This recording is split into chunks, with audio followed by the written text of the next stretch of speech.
Welcome to Xylem learning. Akhil നാമസ് ആണ്. അപ്പോൾ നമ്മുടെ ഓണം എക്സാമിങ് അടുത്ത് എത്താറായിട്ടുണ്ട്. ഇനി വളരെ കുറച്ച് ദിവസങ്ങൾ കൂടിയേ നമ്മുടെ ഓണം എക്സാമിന് ബാക്കിയുള്ളൂ. ഏകദേശം ഒരു 10 ദിവസങ്ങളാണ് നമ്മുടെ ഓണം എക്സാമിന് ഇനി ബാക്കിയുള്ളത്. അപ്പോൾ ഈ 10 ദിവസങ്ങളിൽ നമ്മൾ കൃത്യമായിട്ട് പഠിക്കാനായിട്ട് മാറ്റി വെക്കേണ്ടതായിട്ടുണ്ട്.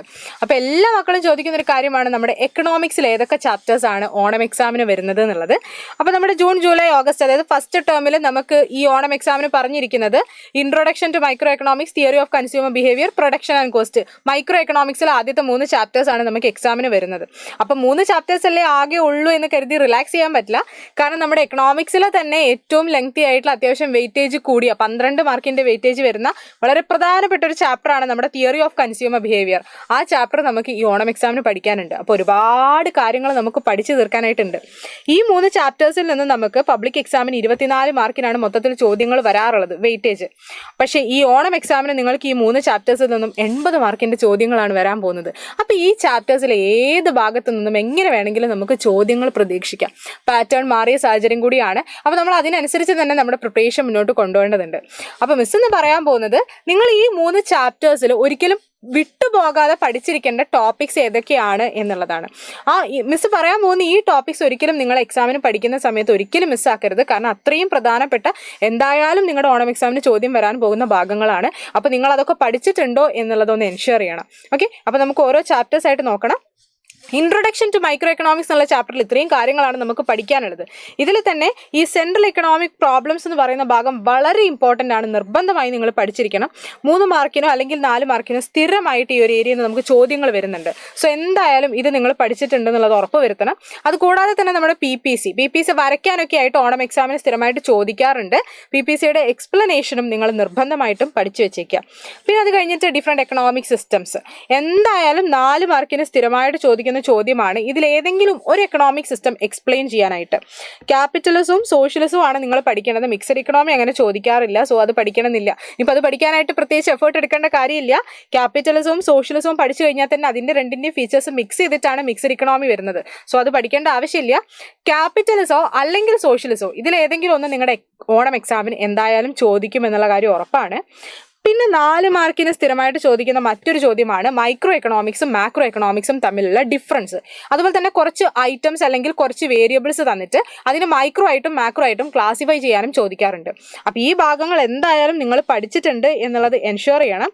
അത് കൂടാതെ ഇപ്പോൾ ഈ ചാപ്റ്ററിൽ നമുക്ക് അത്ര ഇമ്പോർട്ടൻ്റ് അല്ലാതിരിക്കുന്ന 2 ഭാഗങ്ങൾ എന്ന് പറയുന്നത് ഈ ഓപ്പർച്യൂണിറ്റി കോസ്റ്റ് MOC, അതുപോലെ തന്നെ പോസിറ്റീവ് ആൻഡ് നോർമേറ്റീവ് എക്കണോമിക്സും. ഇത് നിങ്ങൾ പഠിക്കണം. കാരണം ഓണം എക്സാം ആണ്, നമുക്ക് എങ്ങനെ വേണമെങ്കിലും ചോദ്യങ്ങൾ വരാം. ഓപ്പർച്യൂണിറ്റി കോസ്റ്റ് നിന്ന് അത്ര മാർക്കിന് ചോദിക്കാറില്ല. 1 മാർക്കിന്റെ 1 വേർഡ് ക്വസ്റ്റ്യൻസ് ഒക്കെ അതിൽ നിന്ന് വരാറുണ്ട്. അതുപോലെ തന്നെ പോസിറ്റീവ് എക്കണോമിക്സും നോർമേറ്റീവ് എക്കണോമിക്സും 2 മാർക്കിനും 3 മാർക്കിനും ഒക്കെ വളരെ റെയർ ആയിട്ട് ചോദിച്ച് കണ്ടിട്ടുണ്ട്. പക്ഷെ ഒരിക്കലും പഠിക്കാതെ പോകരുത്. അതുകൂടെ നിങ്ങളൊന്ന് ടച്ച് ചെയ്തിട്ട് പോകണം. പക്ഷേ ഈ പറഞ്ഞിട്ടുള്ള ഭാഗങ്ങൾ എന്തായാലും നിങ്ങൾ ഉറപ്പായിട്ടും പഠിച്ചിട്ടുണ്ട് എന്നുള്ളത് എൻഷുർ ചെയ്യണം. ഓക്കെ, ദെൻ അടുത്തത് നമ്മുടെ 2ാമത്തെ ചാപ്റ്റർ ആണ് തിയറി ഓഫ് കൺസ്യൂമർ ബിഹേവിയർ. ഏകദേശം ഏറ്റവും കൂടുതൽ ചോദ്യങ്ങൾ വരാൻ പോകുന്നതും essay ക്വസ്റ്റ്യൻ വരാൻ പോകുന്നതും ഒക്കെ ഈ ചാപ്റ്ററിൽ നിന്നായിരിക്കും. അപ്പോൾ ഇതിനകത്ത് മെയിൻലി യൂട്ടിലിറ്റി റിലേറ്റഡ് ആയിട്ട് നമുക്ക് 1 മാർക്കിന് അല്ലെങ്കിൽ 2 മാർക്കിനൊക്കെ ചോദിക്കുന്ന ചോദ്യങ്ങളുണ്ട്. നമ്മുടെ യൂട്ടിലിറ്റി എന്താണെന്നും അതുപോലെ തന്നെ യൂട്ടിലിറ്റീൻ്റെ 2 അപ്രോച്ചസും പഠിച്ചു വെക്കണം. പിന്നെ അതുകൂടാതെ ബഡ്ജറ്റ് ലൈനിൽ നിന്നായിരിക്കും 8 മാർക്കിന് നിങ്ങൾക്കൊരു ചോദ്യം വരാൻ പോകുന്നത്. അത് ഉറപ്പാണ്. അപ്പോൾ ബഡ്ജറ്റ് ലൈനിൽ നിന്ന് എങ്ങനെ ചോദ്യം ചോദിച്ചാലും നിങ്ങൾക്ക് ആൻസർ ചെയ്യാൻ പറ്റും. അതിന് ഈ 3 കാര്യങ്ങൾ നിങ്ങൾ പഠിച്ചു വെച്ചാൽ മതി.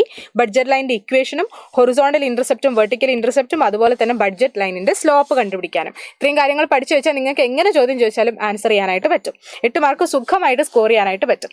പിന്നെയുള്ളത് കൺസ്യൂമേഴ്സ് ഇക്വിലിബ്രിയം ആണ്. സ്ഥിരമായിട്ട് 5 മാർക്കിന് ചോദിക്കുന്ന ചോദ്യമാണ്. ഇതെന്തായാലും ഓണം എക്സാമിന് ഉണ്ടാവും എന്നുള്ള കാര്യത്തിൽ ഒരു സംശയവുമില്ല. കൺസ്യൂമേഴ്സ് ഇക്വിലിബ്രിയം എക്സ്പ്ലെയിൻ ചെയ്യണം വിത്ത് ദ ഹെൽപ്പ് ഓഫ് ഡയഗ്രത്തിന്റെ സഹായത്തോടു കൂടി തന്നെ എക്സ്പ്ലെയിൻ ചെയ്യാനാണ് ചോദിക്കാറ്. സോ ഈ ഡയഗ്രം വളരെ ഇമ്പോർട്ടൻ്റ് ആണ്. അത് പഠിച്ചു വെച്ചേക്കുക. ദെൻ അടുത്തത് നമ്മുടെ ഡിമാൻഡും ഡിറ്റർമിനൻസ് ഓഫ് ഡിമാൻഡും വളരെ ഇമ്പോർട്ടൻ്റ് ആണ്. ഇത് ജസ്റ്റ് നിങ്ങളൊന്ന് ഓർത്ത് വെച്ചേക്കുക. 4 ഡിറ്റർമിനൻസ് ആണുള്ളത്, അതൊന്ന് പഠിച്ചു വെച്ചേക്കണം. പിന്നെ വളരെ ഇമ്പോർട്ടൻ്റ് ആയിട്ടുള്ളതാണ് നമ്മുടെ ഇലാസ്റ്റിസിറ്റി കണ്ടുപിടിക്കാനുള്ള മെത്തേഡ്സ്. 4 മെത്തേഡ്സ് ഉണ്ട്. പക്ഷെ അതിൽ സ്ഥിരമായിട്ട് നിർബന്ധമായിട്ട് നിങ്ങളുടെ എക്സാമിന് ചോദിക്കാൻ പോകുന്നത് പെർസെൻറ്റേജ് മെത്തേഡ് ആയിരിക്കും. പെർസെൻറ്റേജ് മെത്തേഡിൽ നിന്ന് 3 അല്ലെങ്കിൽ 4 അല്ലെങ്കിൽ 2 മാർക്കിനും നമുക്ക് ഈ ഒരു ഭാഗത്തുനിന്ന് ചോദ്യങ്ങൾ വരാറുണ്ട്. ചിലപ്പോഴൊക്കെ 8 മാർക്കിന്റെ ചോദ്യങ്ങളിൽ B ക്വസ്റ്റ്യൻ ആയിട്ടോ C ക്വസ്റ്റ്യൻ ആയിട്ടോ ഒക്കെ പെർസെൻറ്റേജ് മെത്തേഡ് കാണാറുണ്ട്. വളരെ ഇമ്പോർട്ടൻ്റ് ആയിട്ടുള്ളൊരു ഭാഗമാണ്. ബാക്കിയുള്ള ഏരിയാസ് നിങ്ങളൊന്ന് ടച്ച് ചെയ്ത് പോയാൽ മതി. പക്ഷെ പെർസെൻറ്റേജ് മെത്തേഡിലെ കാൽക്കുലേഷൻ നിർബന്ധമായിട്ടും നിങ്ങൾ എന്തായാലും പഠിച്ചു വെച്ചിരിക്കണം. ഓക്കെ, ഇത് കൂടാതെ പിന്നെ നമുക്ക് ഈ ഒരു ചാപ്റ്ററിൽ പഠിക്കാനായിട്ടുള്ള ഭാഗങ്ങൾ വരുന്നത് ഇൻഡിഫറൻസ് കർവിൻ്റെ ഫീച്ചേഴ്സ് വളരെ ഇമ്പോർട്ടൻ്റ് ആണ്. 3 മാർക്കിന് സ്ഥിരമായിട്ട് ഇതിൻ്റെ ഫീച്ചേഴ്സ് നമുക്ക് ചോദിക്കാറുണ്ട്. സോ എന്തായാലും ഇൻഡിഫറൻസ് കർവിൻ്റെ ഫീച്ചേഴ്സ് എന്തായാലും ചോദിക്കും, അത് പഠിച്ചു വെച്ചേക്കാം. ഓക്കെ, അപ്പോൾ ഇത്രയും കാര്യങ്ങളാണ് ഈ ഒരു ചാപ്റ്ററിൽ നിങ്ങൾ വിട്ടുപോകാതെ പഠിച്ചു വെക്കണം എന്നുള്ളത്. പിന്നെ നമ്മുടെ 3ാമത്തെ ചാപ്റ്ററാണ് പ്രൊഡക്ഷൻ ആൻഡ് കോസ്റ്റ്. അത്യാവശ്യം ചെറിയ ചാപ്റ്റർ ആണെങ്കിലും നമുക്ക് കുറേ കൺഫ്യൂഷൻ ഉണ്ടാക്കുന്ന കുറേ ഡയഗ്രാംസ് ഈ ഒരു ചാപ്റ്ററിനകത്ത് നമുക്ക് പഠിക്കാനുണ്ട് അല്ലേ. അപ്പോൾ ഇതിനകത്ത് ഷോർട്ട് റണ്ണും ലോങ് റണ്ണും എന്താണെന്നുള്ള അതിൻ്റെ മീനിങ് നിർബന്ധമായിട്ടും നിങ്ങൾ പഠിച്ചു വെക്കണം. ഓക്കെ, അതെന്തായാലും നമുക്ക് ആവശ്യം ഉണ്ടാവും. 1 മാർക്കിനോ അല്ലെങ്കിൽ 2 മാർക്കിനൊക്കെ ചോദിക്കാറുണ്ട്. പിന്നെ TP, AP, MP, total product, average product, marginal product, അതിൻ്റെ മീനിങ്, അതിൻ്റെ കർവ്, പിന്നെ അതുപോലെ തന്നെ കാൽക്കുലേഷനും പഠിച്ചു വെച്ചേക്കുക. വളരെ സിമ്പിളായിട്ട് നമുക്ക് ചെയ്യാൻ പറ്റാവുന്നതേ ഉള്ളൂ. അത് പഠിച്ചിട്ടുണ്ട് എന്നുള്ളത് ഉറപ്പ് വരുത്തുക. പിന്നെ അതുപോലെ തന്നെ ലോ ഓഫ് വേരിയബിൾ പ്രൊപ്പോർഷൻ എടുത്ത് പറയാണ് 5 മാർക്കിന് എന്തായാലും ചോദിക്കും. ഇപ്പോൾ ഓണം എക്സാം ആയതുകൊണ്ട് ചിലപ്പോൾ 8 മാർക്കിനും ഈ ഒരു ഭാഗം വരാൻ സാധ്യതയുണ്ട്. അത്രയും ഇമ്പോർട്ടൻ്റ് ആണ്. ലോ ഓഫ് വേരിയബിൾ പ്രൊപ്പോർഷൻ്റെ മീനിങ്ങും അതിൻ്റെ 3 സ്റ്റേജസിൽ നടക്കുന്ന കാര്യങ്ങൾ എന്തൊക്കെയാണ്, അതുപോലെ തന്നെ അതിൻ്റെ ഒരു ഡയഗ്രം ഉണ്ട്. വളരെ ഇമ്പോർട്ടൻ്റ് ആയിട്ട് നിങ്ങൾ പഠിച്ചു വെക്കേണ്ട ഭാഗമാണ്, മറന്നു പോകരുത്. പിന്നെ law of returns to scale ആണ്, ലോങ് റൺ പ്രൊഡക്ഷൻ ഫംഗ്ഷൻ ആണ്, അതിൻ്റെ മീനിങ്. അതിൻ്റെ ഈ 3 സ്റ്റേജസ് നമുക്ക് 5 മാർക്കിനൊക്കെ സ്ഥിരമായിട്ട് വരുന്ന ഒരു ഏരിയ ആണ്, 5 മാർക്കിനും 3 മാർക്കിനൊക്കെ. അപ്പോൾ എന്തായാലും ഒന്ന് പഠിച്ചു വെച്ചേക്കുക. Constant returns to scale, diminishing returns to scale, ആ ഭാഗം എന്തായാലും ഒന്ന് പഠിച്ചു വെച്ചേക്കുക.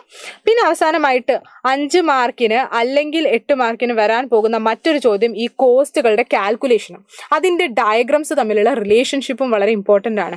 TC, TVC, TFC, AC, AVC, AFC, MC, ഇത്രയും കോസ്റ്റുകളുടെ കാൽക്കുലേഷൻ നിർബന്ധമായിട്ടും നിങ്ങൾ പഠിച്ചു വെക്കണം. അതിൻ്റെ ഡയഗ്രത്തിൻ്റെ ഷേപ്പും ഡയഗ്രാംസ് തമ്മിലുള്ള റിലേഷൻഷിപ്പും നിർബന്ധമായിട്ടും നിങ്ങൾ അറിഞ്ഞിരിക്കണം എന്നുള്ള കാര്യത്തിൽ ഉറപ്പാണ്. കാരണം അതെന്തായാലും നിങ്ങൾക്ക് പല രീതിയിൽ ഡയഗ്രാംസിൽ ടൈറ്റിൽ കൊടുക്കാതെ അത് ഏതാ ഡയഗ്രാം എന്ന് ഐഡൻറ്റിഫൈ ചെയ്യാൻ ചോദിക്കും. അവ തമ്മിലുള്ള റിലേഷൻഷിപ്പ് ചോദിക്കാറുണ്ട്, ഡയഗ്രത്തിൽ വരച്ച് ചേർക്കാൻ വേണ്ടി ചോദിക്കാറുണ്ട്. അങ്ങനെ പല രീതിയിൽ ഈ ഒരു ഭാഗത്ത് നിന്ന് നമുക്ക് ചോദ്യങ്ങൾ വരാറുണ്ട്. സോ എന്തായാലും എൻ്റെ മക്കൾ എല്ലാവരും ഈ ഭാഗങ്ങളൊക്കെ നിങ്ങൾ പഠിച്ചിട്ടുണ്ട് എന്നുള്ളത് ഉറപ്പ് വരുത്തുക. 3 ചാപ്റ്റേഴ്സ് ആണ് നിങ്ങൾക്ക് പഠിക്കാനുള്ളത്.